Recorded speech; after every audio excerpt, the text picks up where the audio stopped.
Hello folks and friends, and welcome back to the factory. Today we'll be delving into the Princess Seller series once again, transforming this second-hand Catrine DeMew monster high doll into Princess Venus. Her hands are from another doll, as you can tell. I stole her hands back in 2018 from my Got What Mage doll. These ones will suit the project online just fine though. So, as usual, I prepped my doll with a few coats of MSC, usually 2 or 3, and I sketched her features before starting on the face-up. I did not want Minako to have a pure white complexion, so the first thing I did was to use a light peachy color all over her face as a base color. Then I started adding shadows and variation to her skin tone. If you wonder about her hair, well, yes, I've rooted it off camera. I'll talk about it later in the video, but if you want to know a bit more about how I reroot, I did a video on that, link in the iCard above and in the description below. As for the face, at this stage, it's a matter of starting to add the base colors slowly, because some pigments will need a couple of coats to build to the desired opacity. Just keep in mind that there is always a limit to how much you can add on a single layer. When you feel like the colors are not building anymore, it's usually time to spray your doll with a fresh coat of sealant. I find the more coats you build, the more some colors will stick. It's a long process, yes, but it's well worth it. I love blushing with pastels, so I always use a ton of it. I'm adding pink blush to her cheeks, chin, a bit on her forehead, and sometimes on the nose a bit too. I find it very cute and very doll-like. The brushes I'm using for powder are makeup brushes, and I think they do a fantastic job.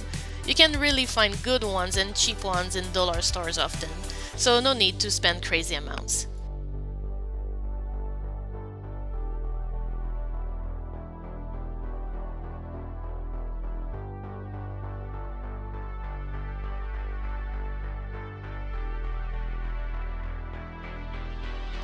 When I'm happy with the pastel base, I switch to pencils and start working on lines and details.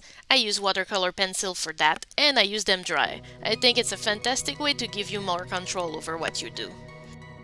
Of course, I might go back and forth with pastels a bit more along the way, just to make sure that the colors are showing the way I want and that they are blended to perfection. MSC can sometimes dull the pastels a little bit.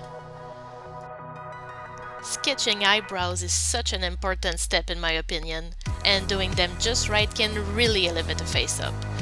Though they can be quite hard to do, especially blonde brows on a pale face like here, you can always get away with making them slightly darker, and you can build them up. You can add shading and texture along the way too, as the sealant build up.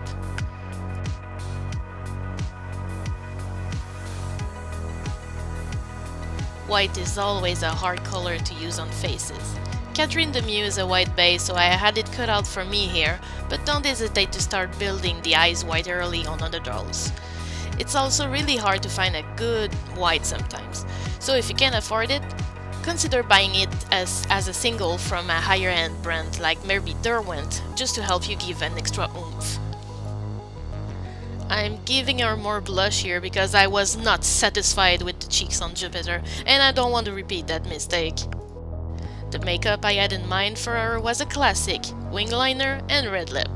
I wanted her to have the cat eyes to end all the cat eyes, but it did not go so well, as you'll soon see. I was like, I have to build it. I have to add more.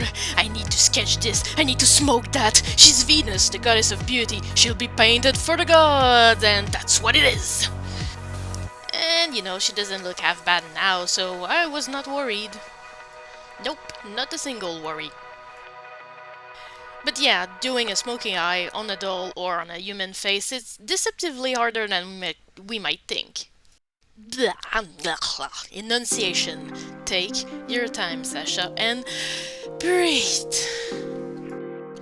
So yeah, doing voiceover is kinda hard, and I tried to make it so I don't sound like a robot with a maple syrup thick French-Canadian accent. I'm trying to build up the blue of her eyes and leave some sections really pale to make them pop, and then add a tiny bit of a contrasting color like yellow to make them really stand out. I try to not go for black when I need to add shading and dimension, so you often see me use either a dark brown, a dark blue or deep purple here and there. Her lips were no exception. Adding a bit of color to your shadows can really make the whole piece look more vibrant.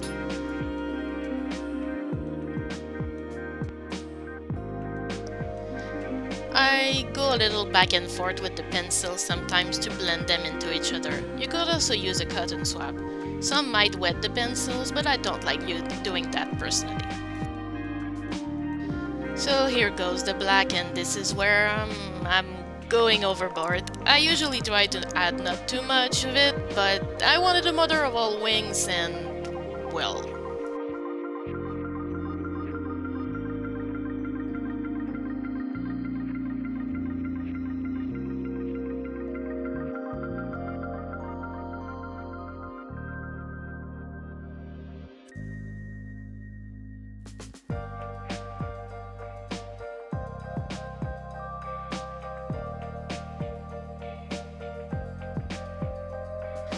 Well, so she's stuck already, but apparently that was not enough, so more black, darkness everywhere.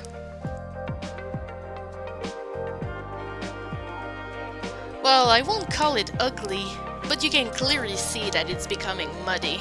That's a lot of black. You can't even see that I use orange and red around the eyes too.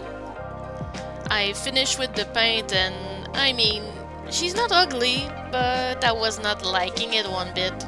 Then I showed it to my girlfriend and she said the same thing.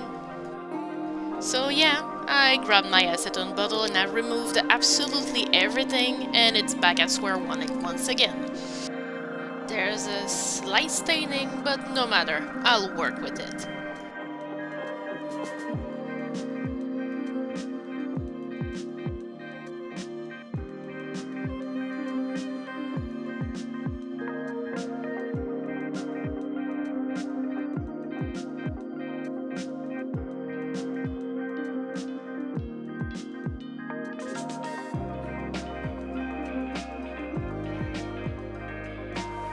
So basically I go with the same ideas in mind, but I do it slightly different. I start with building the eyes white and I leave space above the eyes to sketch the eyebrow shapes with pastel.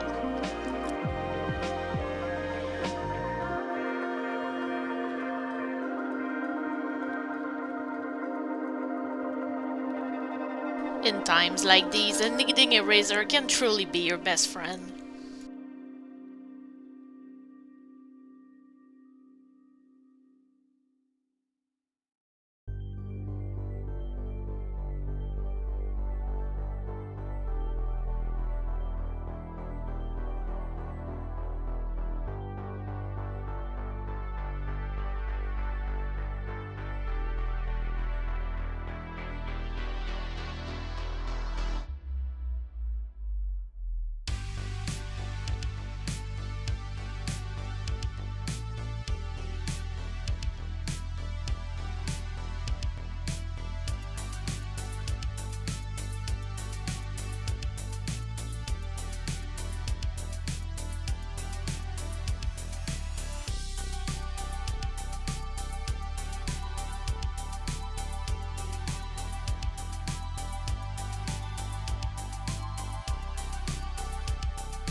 This time around, I want the warm orange tones in her eyeshadow to be visible. Orange is also the complementary color to blue, so putting them next to each other makes them pop really well. It does the same with makeup if you have blue eyes.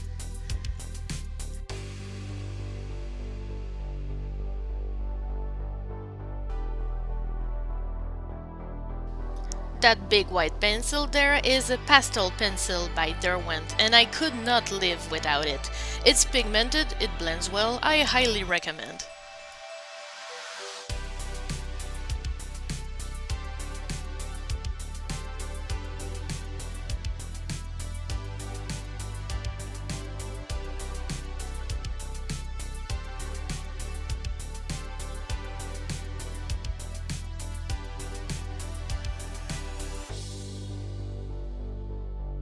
My apologies to be slightly off frame here. I try to be a little more careful with that.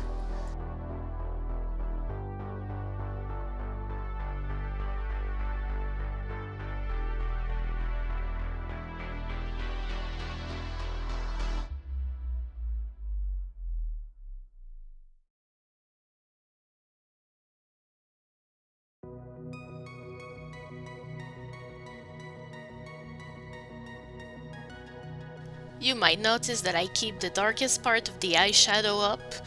It's again the illusion of a cat eye. When doing it usually on a human face, you want to blend the colors up, following the lower lash line direction. I try to apply what I know of makeup to those, even though it's not really the same thing. Also, as we are into the subject already, I would not recommend you use actual makeup on doll faces. The reason being that products made for the face are oil-based, and this could fade, smudge, or disrupt over time, even with generous amounts of sealant. Expect some staining too. Though a lot of artists still do it with fantastic results, but that's not personally my cup of tea. Feel free to do what makes you comfortable though, this is your art. I'm not here to judge how you do you.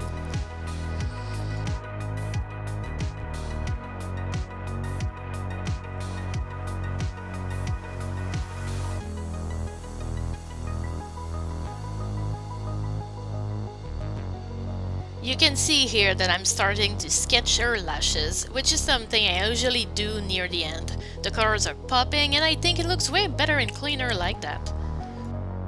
Of course, I'll still have to conquer the intense black smoky eye monster, but not today.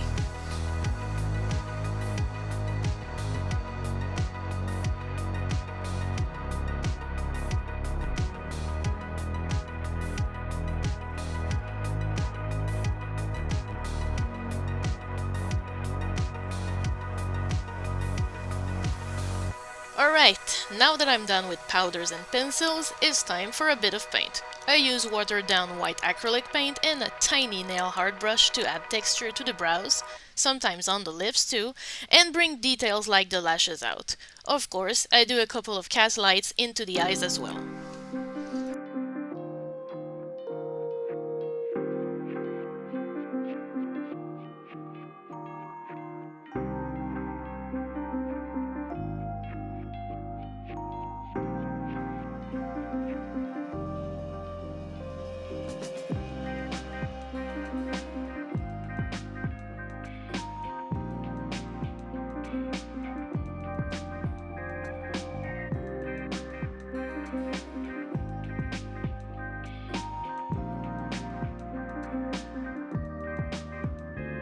I put a small blob of white on the center of her mouth for that cute parted lips look.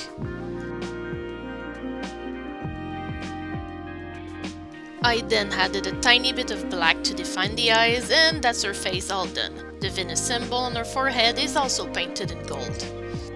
I removed her head burrito, and I wanted to show you now about her hair. It was rooted off camera. For Venus, I wanted length and opulence, so I mixed up some yarn with some Saran hair I had at home. You can only go as long with yarn, and I did not have enough Saran to do a whole head, so that's a win-win.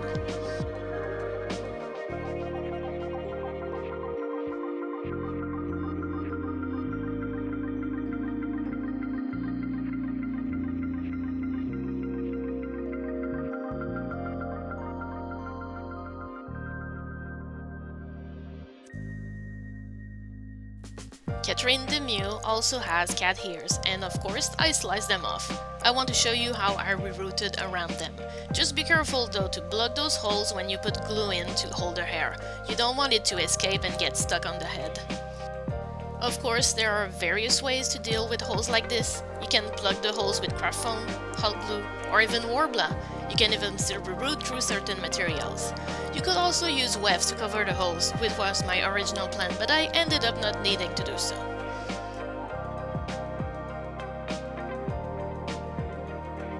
I had already separated the section I wanted to cut for her bangs and held it with a piece of yarn.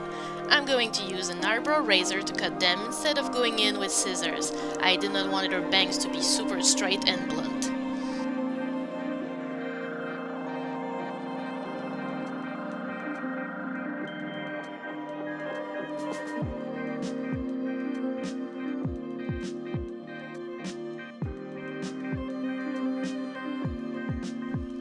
And that's my result. Though it still stands a bit too far from her forehead. To combat this, I used the kitchen film method. I first start by covering her face to protect it, then I spray a tiny bit of hairspray on her bangs, and then I placed a piece of kitchen plastic over it. It's tight enough to flatten the bangs, but loose enough to let some hair through so it will dry. I left it overnight like this, and she was perfect in the morning.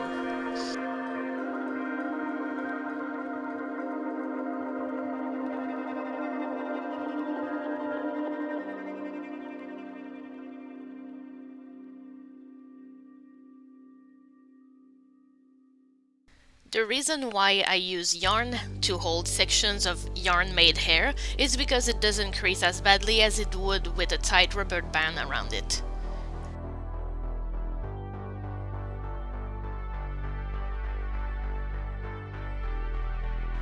To give a bit of dimension to the hair, and because the yarn is way lighter than the Saran fibers, I decided to add a bit of shadow to her root with pastel powders. I will then seal it with a bit of rubbing alcohol.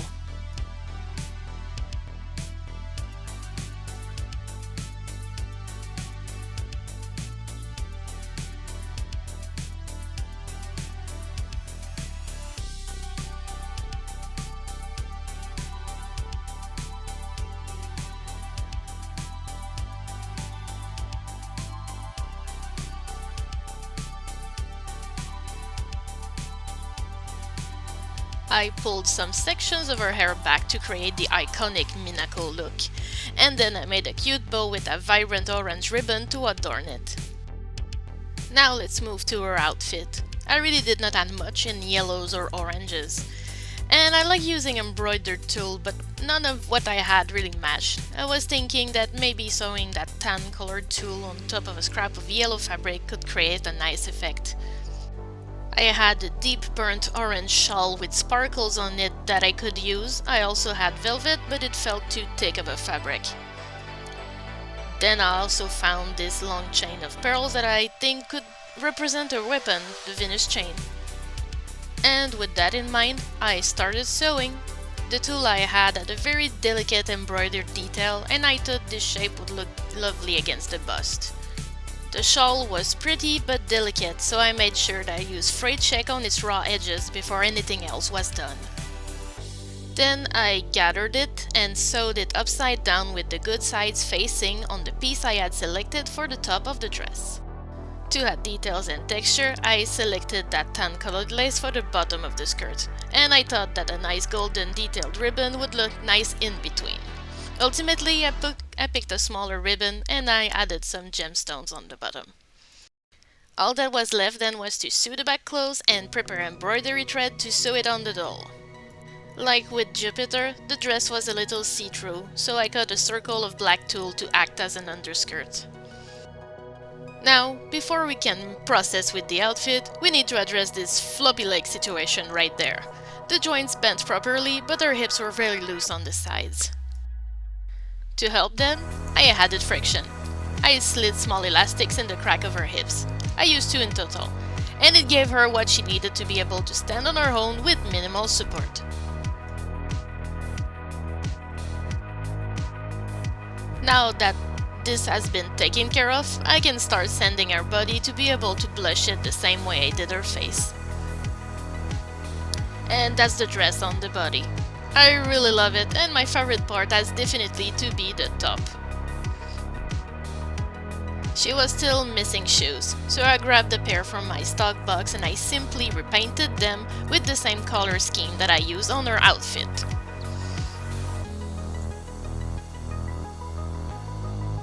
Bam! Lovely.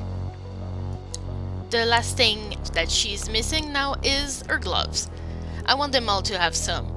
I used the same black lace, but this time, instead of painting the ends a solid black color to match, I tried to paint a pattern to look like the entire gloves were made of lace.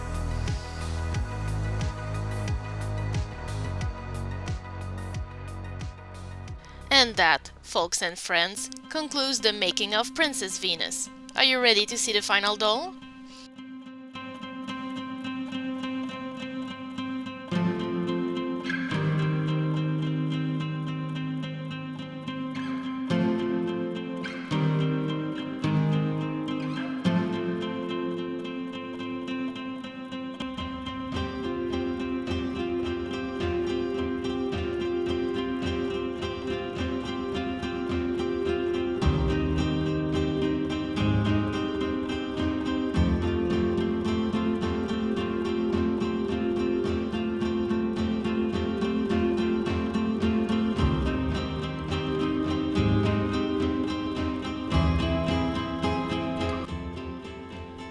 Okay, each time I do a new Sailor Princess, she becomes my favorite. I'm just so happy with her. What about you? What do you think? I really love reading your comments. I genuinely want to know. So, Princess Mars would be next, though I might release another repaint between her and Venus. Because yes, that giveaway thing, it's going to happen. I'll keep you updated here in my newly opened community tab and on Instagram, though I will still need to reach 1K followers on the latter first. In the meantime though, stay safe.